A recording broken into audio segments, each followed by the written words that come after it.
Hi dears, ഒപ്പം സ്റ്റിച്ചിങ്ങിലേക്ക് എല്ലാവർക്കും സ്വാഗതം.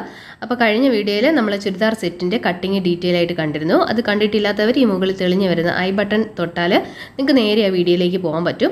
അപ്പോൾ അത് കണ്ടതിന് ശേഷം മാത്രം സ്റ്റിച്ചിങ് വീഡിയോ കാണുക. അപ്പോൾ ഇതിൽ നമ്മൾ എങ്ങനെയാണ് ഡീറ്റെയിൽ ആയിട്ട് സ്റ്റിച്ച് ചെയ്യുന്നതെന്നാണ് കാണിക്കാനായിട്ട് പോകുന്നത്. അപ്പോൾ ക്യാൻവാസ് നമ്മൾ ഇതുപോലെ തുണിയിലേക്ക് അയൺ ചെയ്ത് വെച്ചിട്ടുണ്ടായിരുന്നു. ഇനി ഇതിൻ്റെ അരികുവശം നമുക്ക് ലോങ് സ്റ്റിച്ച് ചെയ്തെടുക്കാം. ഞാനിപ്പോൾ ലോങ് സ്റ്റിച്ചാണ് ചെയ്യുന്നത്. അത് നമുക്ക് പിന്നീട് അഴിച്ച് കളയാനായിട്ട് പറ്റും. പിന്നീട് നമ്മൾ കുർത്തിയിൽ വയ്ക്കുമ്പോൾ വീണ്ടും സ്റ്റിച്ച് ചെയ്യുക. അപ്പോൾ 2 സ്റ്റിച്ച് വേണ്ട, അതുകൊണ്ടാണ് നമ്മളിപ്പോൾ ലോങ് സ്റ്റിച്ച് ചെയ്യുന്നത്. അപ്പോൾ ഇതുപോലെ ചെയ്ത് കഴിഞ്ഞു. ഇനി ലൈനിങ്ങിൻ്റെ പുറത്തേക്ക് നമ്മുടെ ഫ്രണ്ട് പീസ് വെച്ച് കൊടുക്കുക. അതിനുശേഷം അതിൻ്റെ മുകളിലേക്ക് നമ്മൾ സാധാരണയായിട്ട് ക്യാൻവാസ് വെച്ച് കൊടുക്കാറുള്ളത്. ഇത് നമ്മൾ ബാക്ക് സൈഡിൽ വേണം വെച്ച് കൊടുക്കാനായിട്ട്. കാരണം നമ്മൾ ബാക്ക് സൈഡ് വെച്ചിട്ട് ഇത് ഫ്രണ്ടിലേക്ക് മറിക്കുകയാണ് ചെയ്യുന്നത്. അപ്പോൾ അതായത് ഞാൻ മറിച്ചിടുകയാണ് ഇതേപോലെ. ഇനി നമുക്ക് നേരത്തെ തയ്ച്ച ക്യാൻവാസ് ഇതിലേക്ക് വെച്ച് കൊടുക്കാം. കറക്റ്റ് മിഡിലായിട്ട് വെച്ച് കൊടുക്കുക. താഴ്വശവും എല്ലാം കറക്റ്റ് മിഡിലാണോ എന്ന് ശ്രദ്ധിക്കുക. കാരണം തിരിച്ചിട്ട് കഴിയുമ്പോൾ മിഡിലല്ലെങ്കിൽ ഇത് ചരിഞ്ഞു പോവും താഴേക്കുള്ള ഡിസൈൻ. അപ്പോൾ അതുകൊണ്ട് കറക്റ്റ് ചെയ്ത് വെച്ചിട്ട് നമുക്ക് തയ്ച്ചെടുക്കാം. അപ്പോൾ ഓരോ പോയിൻറ്റും കറക്റ്റാക്കി നമുക്ക് തയ്ച്ചെടുക്കാം. ഇനി ഇതിൻ്റെ അരികുവശം നമുക്ക് ഒരു 1/2 ഇഞ്ച് വീതിയിൽ ഫുള്ള് കട്ട് ചെയ്തെടുക്കണം. അതിനുശേഷം നെക്കിന് ചുറ്റും നമുക്ക് ചെറിയ കട്ടിങ് കൊടുക്കാം. ഓരോ കോർണർ ഭാഗത്തിലും നമ്മൾ കട്ടിങ് കൊടുക്കണം. ഇതേപോലെ നമ്മൾ കട്ടിങ് കൊടുത്തു. ഇനി ഇത് നമുക്ക് ഫ്രണ്ടിലേക്ക് തിരിച്ചിട്ട് കൊടുക്കണം. അപ്പോൾ ഫ്രണ്ടിലേക്ക് തിരിച്ചിട്ടിട്ട് നിങ്ങൾക്ക് വേണമെങ്കിൽ നന്നായിട്ടൊന്ന് അയൺ ചെയ്ത് ഫിക്സ് ചെയ്ത് കൊടുക്കാം. അതിനുശേഷം നമ്മൾ ഒന്ന് തയ്ച്ചു കൊടുത്താൽ മതി. അപ്പോൾ ഇതേപോലെ ഫ്രണ്ടിലേക്ക് നമുക്ക് പതിച്ചു കൊടുക്കണം. അപ്പോൾ അയൺ ചെയ്യുകയാണെങ്കിൽ നന്നായിട്ടിരിക്കും. ബിഗിനേഴ്സൊക്കെ ആവുമ്പോൾ നന്നായിട്ട് അയൺ ചെയ്ത് തയ്ച്ചെടുക്കുന്നത് നല്ല ഭംഗിയായിരിക്കും. അപ്പോൾ ഇത് നമുക്ക് തയ്ച്ചെടുക്കാം. കണ്ടോ, ഇതിങ്ങനെ ചേർത്ത് പിടിച്ച് തയ്ച്ചെടുക്കുക. ലൈനിങ് പുറമേക്ക് കാണരുത്, ആ രീതിയിൽ വേണം നമ്മൾ തയ്ച്ചെടുക്കാനായിട്ട്. അപ്പോൾ ഈ ഭാഗവും നമ്മൾ നിവർത്തി വെച്ച് കൊടുക്കുക. എന്നിട്ട് നമുക്ക് ഫുള്ളായിട്ട് തയ്ച്ചെടുക്കാം. അപ്പോൾ നമ്മൾ ഫുള്ളായിട്ട് തയ്ച്ചെടുത്തതിന് ശേഷം ഈ ഭാഗം നമുക്ക് തയ്ച്ച് ഫിക്സ് ചെയ്ത് കൊടുക്കാം. നേരത്തെ നമ്മൾ ലോങ് സ്റ്റിച്ച് ചെയ്തിട്ടുണ്ടായിരുന്നു, അത് കുറച്ചിങ്ങോട്ട് നീക്കി നമ്മൾ ചെയ്തെടുക്കണം. അപ്പോൾ ഇത് അരികിനൂടെ നമുക്ക് ചെയ്തെടുക്കാം. അത് നമ്മൾ കുറച്ച് നീക്കി ചെയ്യണമെന്ന് പറയുന്നത്, ഇല്ലെങ്കിൽ ഇത് 2 നൂലും കൂടെ ആകുമ്പോൾ നമുക്ക് കൺഫ്യൂഷൻ ആവും ഏതാണ് ലോങ് സ്റ്റിച്ച് എന്നുള്ളത്. അപ്പോൾ പൊട്ടിക്കുമ്പോൾ ചിലപ്പോൾ നല്ല തയ്യൽ പൊട്ടിക്കാൻ ചാൻസ് ഉണ്ട്. അപ്പോൾ ലോങ് സ്റ്റിച്ച് എപ്പോഴും കുറച്ച് ഉള്ളിലേക്കാക്കി ചെയ്യുക. പിന്നീട് ചെയ്യുന്ന കറക്റ്റ് ആയിട്ടുള്ള സ്റ്റിച്ച് ഏറ്റവും അരികുവശത്തും ചെയ്യുക. അപ്പോൾ അതാ നമ്മൾ ലോങ് സ്റ്റിച്ച് ചെയ്തത് കുറച്ചിങ്ങോട്ട് നീക്കിയാണെന്ന് ഞാൻ പറഞ്ഞില്ല. അപ്പോൾ അത് ഞാനങ്ങ് പൊട്ടിച്ച് കളയുകയാണ്. അതിനുശേഷം നമുക്ക് ലൈനിങ്ങിലേക്ക് ഈ തുണി ഫുള്ളായിട്ട് തയ്ച്ച് പിടിപ്പിക്കണം. ഇതിപ്പോൾ ഞാൻ ഫുള്ളായിട്ട് കാണിക്കുന്നില്ല, നിങ്ങൾ 2 വശവും നന്നായിട്ട് തയ്ച്ചെടുത്താൽ മതി. അപ്പോൾ ഇതുപോലെ ലാസ്റ്റ് വരെ നമ്മൾ തയ്ച്ചെടുത്തിട്ടുണ്ട്. 2 വശവും നമ്മൾ തയ്ച്ച് റെഡിയാക്കി. അപ്പോൾ ഈ തയ്യൽ തുമ്പെല്ലാം കട്ട് ചെയ്ത് ഇനി ഫ്രണ്ട് സൈഡ് നമുക്ക് നീറ്റാക്കി വെക്കണം. ഇനി ബാക്ക് സൈഡാണ് നമ്മൾ ചെയ്യാൻ പോകുന്നത്. നിങ്ങൾക്ക് ക്യാൻവാസ് വെക്കണമെന്നുള്ളവർക്ക് ക്യാൻവാസ് വെച്ച് ചെയ്യാം. ഏറ്റവും നല്ലത് ക്യാൻവാസ് വെച്ച് ചെയ്യുന്നതാണ്. അപ്പം ഞാനിപ്പം ലൈനിങ്ങിലേക്ക് ജസ്റ്റ് മാർക്ക് ചെയ്ത് ചെയ്യുന്നത്. അപ്പോൾ 2.7 ഞാൻ അകലം എടുത്തത്. ക്യാൻവാസിലാണെങ്കിൽ 3 ഇഞ്ച് നമുക്കെടുക്കാം. താഴേക്ക് 4.5 ഇഞ്ചും കൊടുത്തിട്ട് ഇതേപോലെ റൗണ്ട് ഷേപ്പ് കൊടുത്തു. എന്നിട്ട് ഇത് നമുക്ക് കറക്റ്റ് അതേ അളവിൽ കട്ട് ചെയ്തെടുക്കാം. ഇനി ഇതിൻ്റെ പുറത്തേക്ക് നമുക്ക് വെച്ച് കൊടുക്കാം. അതും കറക്റ്റ് അളവിൽ തന്നെ വെച്ച് കൊടുക്കണം. അപ്പോൾ 2.7 വെച്ചാണ് നമ്മൾ മാർക്ക് ചെയ്തത്, എന്നിട്ട് കട്ട് ചെയ്തത്. ആ ഒരു കറക്റ്റ് അളവിന് ഇതിലേക്ക് തുണിയിലേക്ക് വെച്ച് കൊടുക്കണം. അതിനുശേഷം 1/2 ഇഞ്ച് വീതിയിൽ നമുക്കിത് തയ്ച്ചെടുക്കാം. ഇനി നമുക്ക് ഇത് ഫുള്ളായിട്ട് കട്ട് ചെയ്തെടുക്കാം.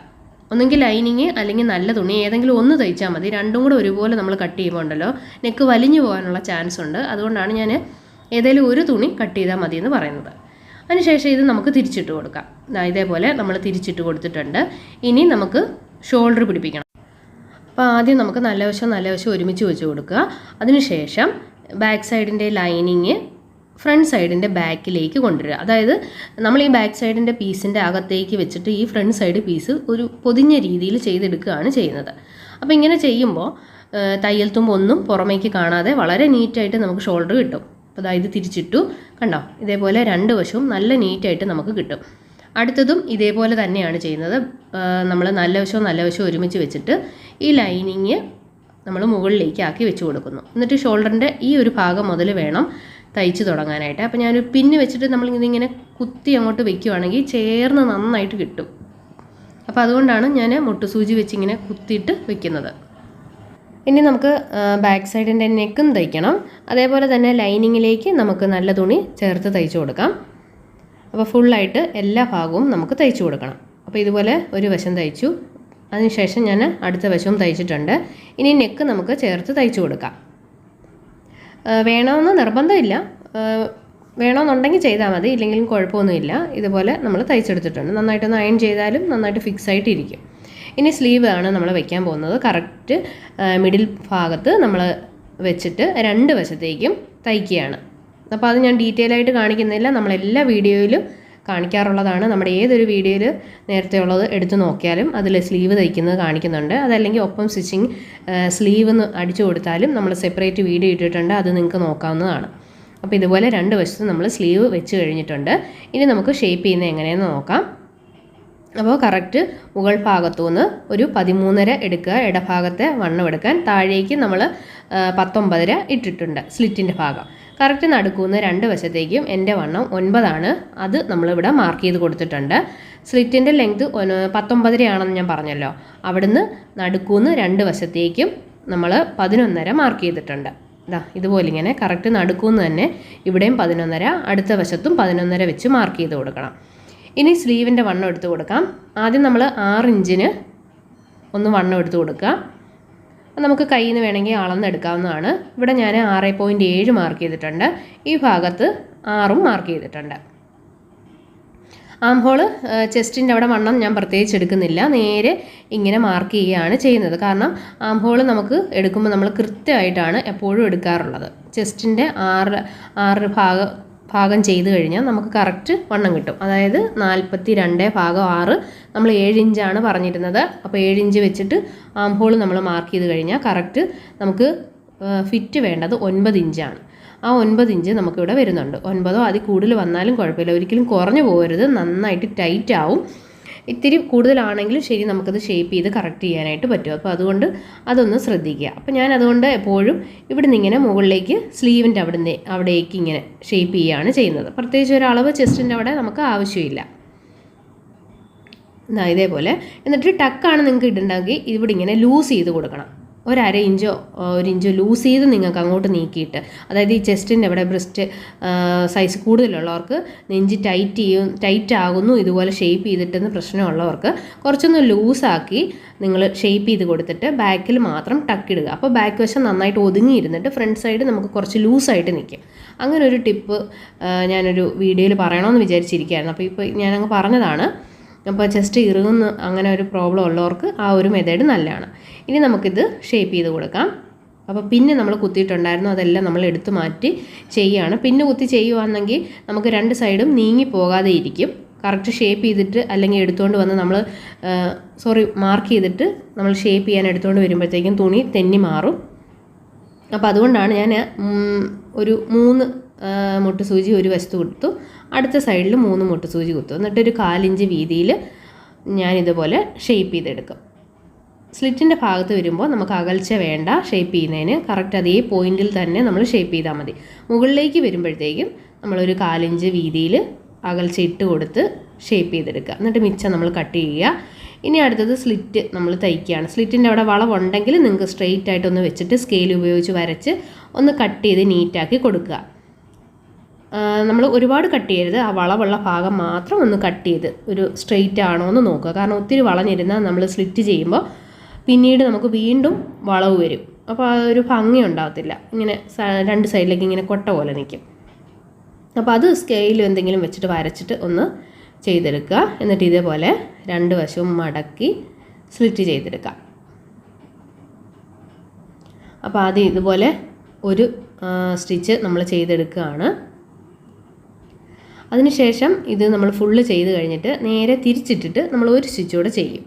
അപ്പോൾ എന്തെങ്കിലും താഴേക്ക് ചുളിവുകളുണ്ടെങ്കിൽ അത് നിവർന്ന് വരുന്നതായിരിക്കും. ഇതേപോലെ നമ്മൾ ഒരു സ്ലിറ്റ് കൊടുത്തു. ഇനി ഇത് നേരെ തിരിച്ച് നല്ല വശത്തിട്ട് കൊടുക്കുക. അങ്ങനെ വേണം ചെയ്യാനായിട്ട്. രണ്ടും റോങ് സൈഡിൽ തന്നെ തയ്ക്കരുത്. ഒന്ന് റോങ് സൈഡിലും ഒന്ന് റൈറ്റ് സൈഡിലും വേണം തയ്ച്ചു കൊടുക്കാനായിട്ട്. കണ്ടോ? അപ്പോൾ ഇങ്ങനെ തയ്ക്കുമ്പോൾ നമ്മുടെ ആ ചുളിവെല്ലാം മാറി വളരെ നീറ്റായിട്ട് നമുക്ക് കിട്ടുന്നതായിരിക്കും. അപ്പോൾ 2 വശം സ്ലിറ്റ് ചെയ്തെടുക്കുക. അതിനുശേഷം താഴെ വശവും കൂടെ 2ആയിട്ട് മടക്കി തയ്ച്ചാൽ നമ്മുടെ സ്റ്റിച്ചിങ് ടോപ്പിൻ്റെ കഴിയുന്നതായിരിക്കും. ഇനി അടുത്തത് ബോട്ടം ഭാഗമാണ്. അപ്പോൾ ബോട്ടം ഭാഗത്തിൽ നല്ല വശവും ചേർത്ത് വെച്ചിട്ട് ആദ്യം ഈ ക്രോച്ച് ഏരിയയാണ് നമ്മൾ തയ്ച്ചെടുക്കുന്നത്. അപ്പോൾ ആദ്യം ബെൽറ്റിൻ്റെ ഭാഗത്തു നിന്ന് താഴേക്ക് ക്രോച്ച് ഏരിയ തയ്ച്ചെടുക്കുക. വളരെ സിമ്പിളായിട്ടുള്ള പാൻറ്റാണ്. ചൂട് സമയം ആയതുകൊണ്ട് യൂസ് ചെയ്യാൻ പറ്റുന്ന പലാസോ പോലത്തെ വളരെ സിമ്പിളായ പാൻറ്റാണ്. നിങ്ങൾക്ക് ഇഷ്ടമുള്ളത് തയ്ക്കാം കേട്ടോ. ചിലർക്ക് പലാസോ തീരെ ഇഷ്ടമല്ല, അതിങ്ങനെ ലൂസായിട്ട് കിടക്കുമ്പോൾ എന്തോ ഒരു ബുദ്ധിമുട്ട് തോന്നും. സ്ട്രെയിറ്റ് പാൻറ്റാണ് ചിലർക്ക് ഇഷ്ടമുള്ളത്. അപ്പോൾ ഓരോരുത്തരുടെ ഇഷ്ടം അനുസരിച്ച് നിങ്ങൾക്ക് ഇഷ്ടമാണെങ്കിൽ ഈ ഒരു മോഡൽ തയ്ക്കാവുന്നതാണ്. ഇനി അടുത്തത് നമ്മൾ 2 വശവും ക്രോച്ച് ഏരിയ തയ്ച്ചിട്ട് താഴ്വശം, അതായത് ഏറ്റവും താഴ്വശം നമ്മൾ ഇതുപോലെ 1/2 ഇഞ്ച് മടക്കിയിട്ട് പിന്നീട് 1 ഇഞ്ച് വീതിയിൽ നമ്മളിതേപോലെ മടക്കി തയ്ക്കാം. ലെങ്ത്ത് നിങ്ങൾക്ക് തുണിക്ക് കുറവാണെന്നുണ്ടെങ്കിൽ ബെൽറ്റിൻ്റെ ഭാഗത്ത് കുറച്ച് പീസ് ചേർത്ത് വെച്ച് തയ്ച്ചെടുക്കണം. കാരണം ഇതേപോലത്തെ ഡിസൈൻ വരുമ്പോൾ ചിലപ്പോൾ തുണികൾക്ക് കുറവായിരിക്കും ലെങ്ത്ത്, ചുരിദാർ സെറ്റിനൊക്കെ വരുമ്പോൾ. അല്ലെങ്കിൽ കുഴപ്പമില്ല, നമ്മൾ 2.5 മീറ്ററോ അല്ലെങ്കിൽ 2.25 മീറ്റർ മേടിക്കുമ്പോൾ നമുക്ക് കുറവായിട്ട് വരത്തില്ല. ബോട്ടം ഭാഗത്തിന് 2 മീറ്റർ വരുവാണെങ്കിൽ നമുക്ക് ഇത്തിരി കുറവായിട്ടായിരിക്കും വരുന്നത്. അതിനുശേഷം നമ്മൾ കറക്റ്റ് വണ്ണം, ഞാനൊരു 10 ഇഞ്ച് വണ്ണത്തിൻ്റെ ആണ് കാലിൻ്റെ അറ്റഭാഗം ചെയ്തിരിക്കുന്നത്. 2 വശവും അതേപോലെ തന്നെ. ഒരുപാട് കാൽവണ്ണം വേണ്ടാന്നുണ്ടെങ്കിൽ അതനുസരിച്ച് കുറച്ചെടുക്കാവുന്നതാണ്. അപ്പോൾ കുറച്ച് ലെങ്ത്ത് കൂട്ടി ഇട്ടേക്കണം.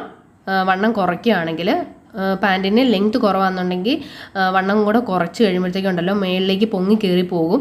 അങ്ങനെ വരരുത്. അപ്പോൾ ഇത് കുറച്ച് ലൂസ് പാൻറ്റ് ആയതുകൊണ്ട് കുഴപ്പമില്ല, നമുക്ക് ഇങ്ങനെ ചെയ്ത് കൊടുത്താൽ മതി. തളർന്ന് താഴേക്ക് ലെങ്ത്തായിട്ട് കിട്ടും. മനസ്സിലായോ? ഇനി ബെൽറ്റാണ്. ബെൽറ്റ് നമ്മൾ ഇതുപോലെ 1/2 ഇഞ്ച് വീതിയിൽ അടിച്ചിട്ട് ഒന്നുകൂടെ മടക്കി തയ്ക്കുകയാണ്. ഞാൻ തീരെ ചെറിയ എലാസ്റ്റിക്കാണ് ഇട്ട് കൊടുക്കുന്നത്. അപ്പം വീതി അനുസരിച്ച് തുണി മടക്കി കൊടുക്കണം. 1 ഇഞ്ച് വീതിയിലുള്ള എലാസ്റ്റിക് ആണെങ്കിൽ അതനുസരിച്ച് നമ്മൾ തയ്യൽ തുമ്പ് ഇട്ട് കൊടുക്കണം. അപ്പോൾ ഇതേപോലെ 2ആയിട്ട് മടക്കി നമ്മൾ ഫുള്ളായിട്ട് തയ്ക്കുകയാണ്. എന്നിട്ട് കുറച്ചൊന്ന് ഓപ്പണിങ് ഞാൻ ഇട്ട് കൊടുത്തിട്ടുണ്ട് നമുക്ക് എലാസ്റ്റിക് കടത്താൻ വേണ്ടിയിട്ട്. അപ്പോൾ ഇതുപോലത്തെ ഒരു 1/2 ഇഞ്ച് ഇല്ല, അതിനേക്കാളും കുറവുള്ള എലാസ്റ്റിക്കാണ്. അപ്പം നമുക്ക് ഒരുപാട് ചൂട് അനുഭവപ്പെടത്തില്ല ചെറിയ എലാസ്റ്റിക് ആണെങ്കിൽ, നമ്മുടെ സ്വന്തം യൂസിന്. ഇപ്പം നമുക്ക് പുറത്ത് കസ്റ്റമേഴ്സിനൊക്കെ കൊടുക്കുമ്പോൾ അവർക്ക് ചിലപ്പോൾ ഇതുപോലത്തെ ചെറിയ എലാസ്റ്റിക് ഇഷ്ടപ്പെട്ടെന്ന് വരത്തില്ല, പെട്ടെന്ന് വലിഞ്ഞു പോകും. നമുക്ക് സ്വന്തമായിട്ടാണെങ്കിൽ വലിഞ്ഞു പോയാലും കുഴപ്പമില്ല, നമുക്കത് വീണ്ടും പുതിയത് ഇട്ട് കൊടുത്താൽ മതി. അപ്പോൾ കസ്റ്റമറിന് കൊടുക്കുവാണെങ്കിൽ കുറച്ച് വീതിയിലുള്ള ഒരു 1 ഇഞ്ച് വീതിയിലുള്ള എലാസ്റ്റിക് എന്തെങ്കിലും വെച്ച് കൊടുക്കുന്നതാണ് നല്ലത്. അപ്പോൾ അങ്ങനെ ആകുമ്പോൾ അത് പെട്ടെന്ന് വലിഞ്ഞ് എലാസ്റ്റിക്കിൻ്റെ ഇത് പോകത്തില്ല. അപ്പോൾ ഇത് ഫുള്ളായിട്ട് വളഞ്ഞു പോകാതെ അകത്തൂടെ നമ്മൾ കടത്തിയെടുക്കണം. ചിലപ്പോൾ ഈ എലാസ്റ്റിക് ഇങ്ങനെ വളഞ്ഞിരിക്കും, അപ്പോൾ നമുക്ക് ഡിസ്കംഫേർട്ടാണ്, ഇടുമ്പോൾ നമുക്ക് വേദന ഉണ്ടാവും. അപ്പോൾ ഇത് വളഞ്ഞു പോകാതെ കറക്റ്റായിട്ട് നേരെ എടുക്കുക. അപ്പോൾ എലാസ്റ്റിക് എടുക്കേണ്ടതെന്ന് പറഞ്ഞാൽ നമ്മുടെ അരവണ്ണത്തിനേക്കാളും ഒരു 4 ഇഞ്ച് 3 ഇഞ്ച് കുറച്ച് നമുക്ക് എടുക്കാം കേട്ടോ. അത് ഓരോരുത്തരുടെ ഇഷ്ടമാണ്. ചിലർക്ക് ഒത്തിരി ലൂസായിട്ട് കിടക്കുന്നതാണ് ഇഷ്ടം, ചിലർക്ക് നല്ല ഫിറ്റായിട്ടിരിക്കുന്നതാണ് ഇഷ്ടം. അപ്പോൾ അത് എലാസ്റ്റിക് നമ്മൾ കറക്റ്റ് അരവണ്ണത്തിൻ്റെ അവിടെ വെച്ചിട്ട് നോക്കുക, അതനുസരിച്ച് എടുത്തു കൊടുക്കുക. അപ്പോൾ കണ്ടോ, ഇതേപോലെ നമുക്ക് പാൻറ്റ് റെഡിയായിട്ട് കിട്ടിയിട്ടുണ്ട്. നല്ല ഭംഗിയുള്ള പാൻറ്റാണ് കേട്ടോ. അപ്പം പലാസോയായിട്ട് ഇഷ്ടമുള്ളവർക്ക് ഈ ഒരു രീതിയിൽ തയ്ക്കാവുന്നതാണ്. അപ്പോൾ അങ്ങനെ ചുരിദാർ സെറ്റ് കംപ്ലീറ്റ് ആയിട്ടുണ്ട്. അപ്പോൾ ഇതേപോലെയാണ് നമുക്ക് കിട്ടുന്നത്. പാൻറ്റിൻ്റെ പീസ് ഈ ചെസ്റ്റിൻ്റെ അവിടെ നമ്മൾ ചെയ്ത് കഴിയുമ്പോൾ നല്ല ഭംഗിയായിരിക്കും. ഒരു സെറ്റിൻ്റെ ഒരു ചേർച്ച നമുക്ക് തോന്നും. പിന്നെ ഷോളിട്ടും ഷോളില്ലാതെയും നമ്മൾ ഫോട്ടോ എടുത്തിട്ടുണ്ട്. അപ്പോൾ നിങ്ങൾക്ക് ഒരു വ്യൂ കിട്ടുമല്ലോ അതെങ്ങനെയാണെന്നുള്ളത്. അപ്പോൾ നമ്മുടെ വീഡിയോ ഇഷ്ടമായിട്ടുണ്ടെങ്കിൽ ചാനൽ മറക്കാതെ സബ്സ്ക്രൈബ് ചെയ്യുക. പിന്നെ ഇത് നമ്മുടെ സ്വന്തം ചുരിദാർ മെറ്റീരിയൽസ് ആണ്. നിങ്ങൾക്ക് വേണമെന്നുണ്ടെങ്കിൽ ഈ താഴെ കാണുന്ന നമ്പറിൽ വാങ്ങാവുന്നതാണ്. ഈ ഒരു മെറ്റീരിയൽ തന്നെ കിട്ടണമെന്നില്ല, വേറെ ഏത് വേണമെങ്കിലും ഉണ്ടാവും. അത്യാവശ്യം നമുക്ക് നല്ല രീതിയിൽ തയ്ക്കാനായിട്ട് ഒരു 3XL സൈസ് വരെ നമുക്ക് കിട്ടുന്നതായിരിക്കും. അപ്പോൾ താങ്ക് യു ഫ്രണ്ട്സ്, ബൈ.